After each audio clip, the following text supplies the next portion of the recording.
আপনার প্রতিবেশী দেশ হইল যে পৃথিবীর চতুর্থ সামরিক শক্তি, আর সেইখানে আপনি কটকটি মার্কা এইসব যুদ্ধ বিমান দিয়ে, মানে এগুলোর মানে কি, যুদ্ধ বিমান যেটা ওখানে ক্রাশ করলো, এটা তো যুদ্ধ বিমান, একটা ফাইটার জেট। এবং এই ফাইটার জেটের যে মডেলের বয়স, এটা আমাদের মানে জেনজি যারা, তাদের যে বাপের বয়স তার চেয়ে ওই মডেল পুরনো।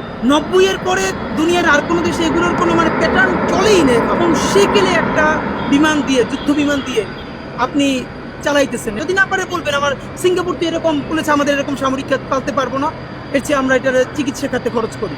তা আপনারা যদি একটা লিটারারি ভালো সামরিক খাত তৈরি করতে পারেন তাহলে করবেন, আর নইলে সমস্ত সামরিক খাতের টাকা বাংলাদেশের শিক্ষা ব্যবস্থায় আর চিকিৎসা ব্যবস্থায় আপনারা ট্রান্সফার করে দেন।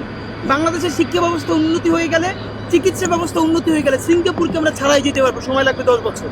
না খেয়ে হলেও, একবেলা খেয়ে হলেও আমাদের অত্যাধুনিক সামরিক সক্ষমতা বাড়াইতে হবে। যুদ্ধ বিমান লাগবে, আমাদের নৌ প্রতিরক্ষা লাগবে, কিন্তু আপনাদেরকে প্রমাণ করতে হবে বিমান বাহিনী, সেনাবাহিনী, নৌবাহিনীকে, যে আমরা যুদ্ধ বিমান কিনতে গিয়া হাজার হাজার কোটি টাকা করাপশন করবো না। এইটা আপনাদেরকে প্রমাণ করতে হবে। সব থেকে বড় যুদ্ধ বিমানগুলো কিনবো, কিন্তু 1 টাকাও দুর্নীতি করব না।